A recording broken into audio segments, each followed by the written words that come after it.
அந்த காலத்துலலாம் நாள் பூரா வேலை செஞ்சுட்டு at the end of the டேல யாரோ ஒருத்தர் வீட்டுல டிவி இருக்கும், போய் டிவி பார்ப்பாங்க. எங்கேயாவது எஃப்எம் வச்சிருப்பாங்க, போய் நியூஸ் கேட்டுப்பாங்க. ஆனா இப்ப பாத்தீங்கன்னா நம்ம கையில காம்பேக்டா ரொம்ப சொபஸ்டிகேட்டடா எல்லா இன்ஃபர்மேஷனும் நம்ம கிட்டயே வந்து சேர்ந்துருது. பாப்அப்ஸ்ல, நோட்டிபிகேஷன்ஸ்ல, ஆப்ல இது இருக்கு அது இருக்குன்னு நல்ல ஆட போட்டு நம்மள எல்லா பக்கமும் தாக்குறாங்க. நம்மளும் டெம்ட் ஆகி அதுல நம்ம நம்ம ப்ரொடக்டிவிட்டியான டைமை வேஸ்ட் பண்ணிட்டு இருக்கோம், இன்க்ளூடிங் என்ன உட்பட. நான் வந்து இதே வேலையை செஞ்சுட்டு இருந்தேன் ஒரு 2 இயர்ஸ் முன்னாடி. பிக் பாஸ்ல 1 hour மட்டும் பாக்குறது பத்தாம 24/7 அவங்க என்ன பண்றாங்கன்னு பாக்கலாங்கிற ஒரு பிளெக்சிபிலிட்டி வந்தப்போ நான் கூட அப்பப்ப என்ன பண்றாங்கன்னு செக் பண்ணியிருக்கேன். இது என்ன ஆகும் அப்படின்னு கேட்டீங்கன்னா, நம்ம ஒரு வேலை செஞ்சுட்டு இருக்கோம், அந்த வேலையில ஃபுல் கான்சென்ட்ரேட்டடா இல்லாம நம்மள அப்படியே இந்த மைண்ட் செட்ல இருந்து அப்படியே ஒரு என்டர்டைன்மெண்ட்கான மைண்ட் செட்டை கொண்டு போயிடும். அதை பார்த்ததுக்கு அப்புறம் என்ன ஆகும், ஆட்டோமேட்டிக்கா நம்ம மைண்ட் அதை பத்தி தான் திங்க் பண்ணிட்டு இருக்கும்.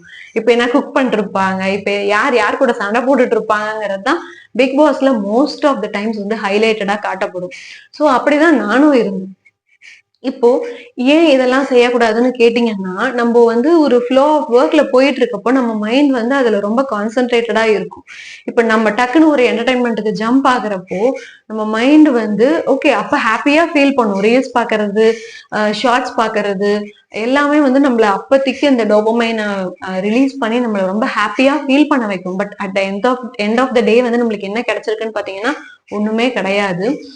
சோ இப்ப நீங்க கேட்கலாம், அப்போ நான் போன் பாக்குறதே தப்பா, நான் ரீல்ஸ் பாக்குறதே தப்பான்னு. கிடையவே கிடையாது. நீங்க ஒரு நாலேஜ் பேஸ், உங்களுக்கு இப்ப குக்கிங் ஸ்கில்ல வளர்த்திக்கணும், உங்க ஸ்பீக்கிங் ஸ்கில்ல வளர்த்திக்கணும்னு சொல்லிட்டு நீங்க மொபைல் பாக்குறீங்க, அதுல ஏதோ ஒரு இன்ஃபர்மேஷன் வீடியோ பாக்குறீங்க, உங்க டெவலப்மெண்ட்டுக்கு அது யூஸ் ஆகும்னா இட்ஸ் அப்சல்யூட்லி ஃபைன். பட் நீங்க யார் என்ன பண்ணிட்டு இருக்காங்க, மத்தவங்க லைஃப் எல்லாம் என்ன செஞ்சுட்டு இருக்காங்கிறத பாத்துட்டு இருந்தீங்கன்னா அது உங்க லைஃப்க்கு கண்டிப்பா ஹெல்ப்ஃபுல்லா இருக்காது. ஐ ஹோப் இந்த இன்ஃபர்மேஷன் உங்களுக்கு யூஸ்ஃபுல்லா இருக்கும்னு. தேங்க்யூ.